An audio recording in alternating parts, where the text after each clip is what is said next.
It all began with a chilling accusation. "That's your punishment for stealing my dad from me." Callie's words echoed in my head as she forcefully dragged me toward the basement. I struggled, but Callie, younger and stronger, easily overpowered me. My heart raced as she shoved me into the cold, dark space. The door slammed shut, leaving me alone in eerie silence.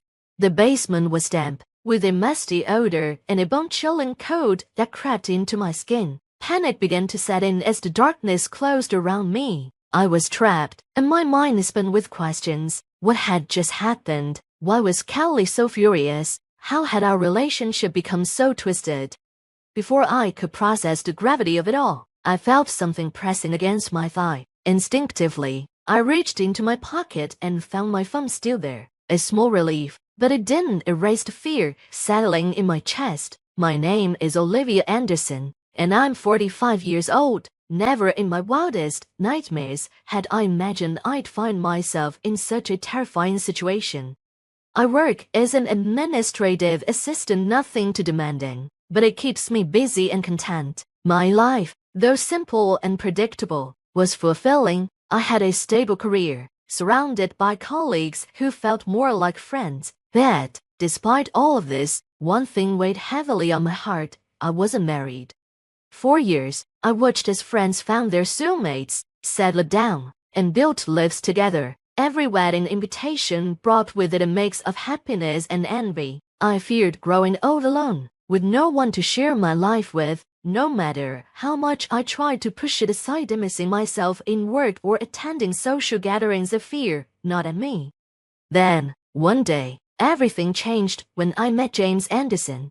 James was 9 years older than me, charming, kind, and attentive. He worked for one of our client companies, and we crossed paths often due to work. At first, we were cautious, but gradually, we grew closer. What began as casual, professional interactions soon blossomed into something more meaningful. We started dating, and after a few years, we decided to get married. It felt like a dream come true, a chance to finally have the family I had always longed for. But this dream came with its own set of challenges. James had a daughter from his previous marriage, a 17-year-old named Callie.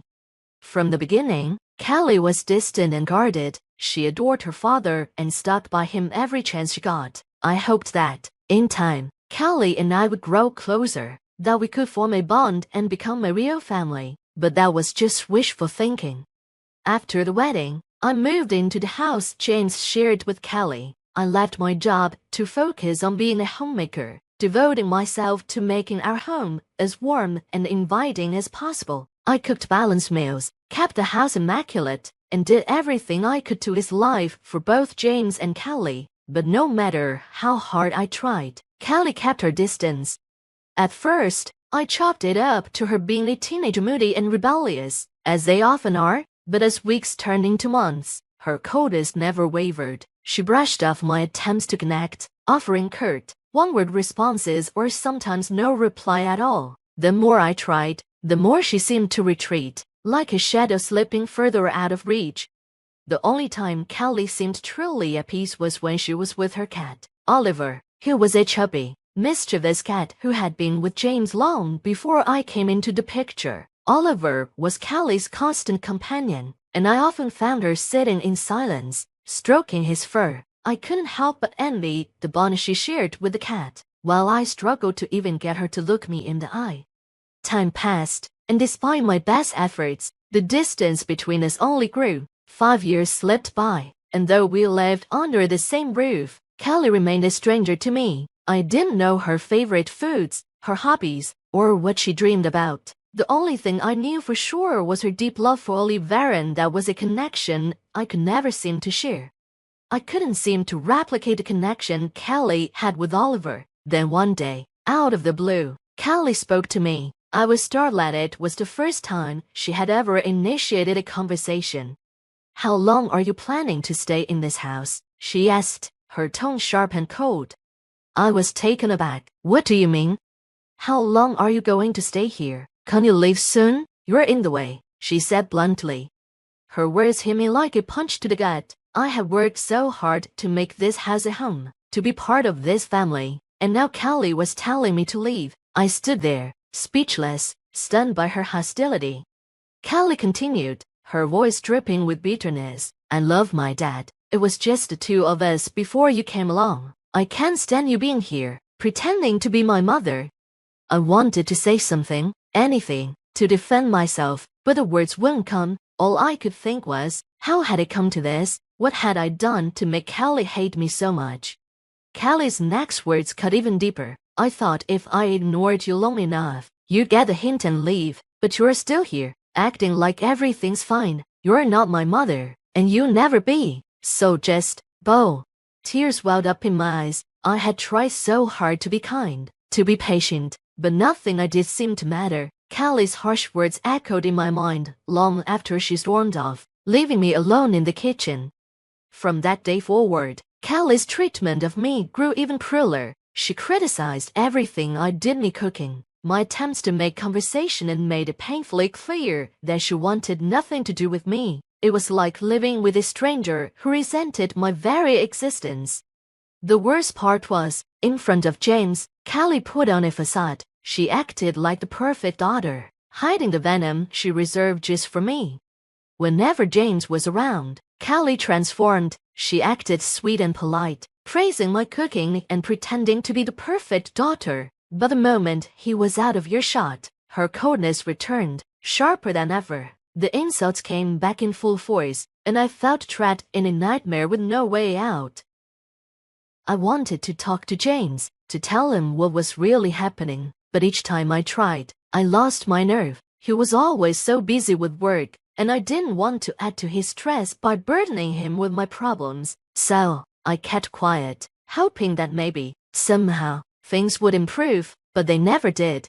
6 years after we got married, Callie graduated from high school and found a job at a company nearby. Around the same time, James began taking more frequent business trips. At first, he would be gone for just a few days, but soon, his trips stretched into weeks at a time. With James away, Callie's behavior became unbearable. She criticized everything I did, from the way I cleaned the house to the meals I prepared. Every day, she found something new to complain about, and her words cut deeper and deeper. Then one day, I reached my breaking point. Callie had just insulted my cooking again, leaving her meal untouched before storming off to pet Oliver. I couldn't take it anymore. Just get out, I yelled, my voice shaking with anger. You're always telling me to leave, but maybe it's you who should go. You have a job, you have money we don't, you just move out and live on your own. Callie looked shocked, clearly unprepared for me to fight back. For a brief moment, she seemed at a loss for words, but then, her expression twisted in fury. What did you just say? She spat, her eyes narrowing. You can kick me out. This is my house too. Then stop treating me like a stranger. I shot back. I'm tired of being your punching bag. If you can stand me, maybe it's time you moved on. A tense silence followed, but before I could react, Callie lunged at me, grabbing my arm and squeezing it painfully. Ouch, I cried, trying to pull away, but her grip was too strong. She dragged me out of the kitchen and down the hall, completely ignoring my protests. Let go of me, I yelled, but Callie was unwavering. She dragged me towards the basement, her face set with grim determination. Before I could react, she shoved me inside and slammed the door shut. I was left in darkness, stunned and terrified. What was she going to do? How long would she leave me here? My heart raced as I pounded on the door, pleading for Callie to let me out, but there was no response. In the cold, dark basement, panic began to consume me. My head spun with fear and confusion. I couldn't believe this was happening. Callie had locked me up like a criminal, all because of her intense hatred. What had I done to deserve this?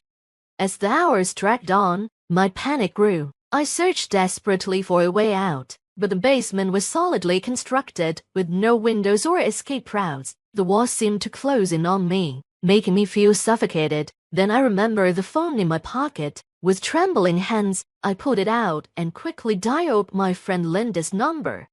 Linda, it's Olivia, I whispered, trying to keep my voice steady. I need your help. Linda arrived at my house within minutes. She pried open the basement door and helped me out, her face etched with concern. Are you okay? She asked, guiding me to her car. I nodded, though I couldn't stop shaking. Callie, she locked me in there, I said, my voice trembling. I don't know what she was thinking. Linda shook her head, her expression resolute. Let's get you out of here, she said, starting the car. You can stay with me until James gets back. As we drove away, a mixture of relief and dread filled me. I was safe for now, but what would happen when James found out? Would he believe me? Would Callie try to turn him against me? When we reached Linda's house, I sent James a message explaining what had happened. A few hours later, he called, his voice filled with concern. Olivia, are you okay? I'm coming home right now. James, you don't have to, I started. No, I want to, he insisted. I'll be there in a few hours. Just stay with Linda until I get there. True to his word, James arrived later that night. He looked exhausted, but his eyes were filled with worry. Olivia, I'm so sorry, he said, pulling me into a hug. I should have been there. I should have known something was wrong. It's not your fault, I said, trying to hold back tears. Callie's been hiding this from you. I didn't want to worry you, but I can't take it anymore, I said, my voice trembling. James nodded, his expression grim. We need to talk to Callie. This can't go on. The next day, we returned home, bracing ourselves for the confrontation with Callie. When she arrived, she looked taken aback to see James there. Dad, what are you doing here? She asked, her surprise evident. We need to talk, James said, his voice firm. What you did to Olivia was unacceptable. Callie's face twisted with defiance. She deserved it. She stole you from me.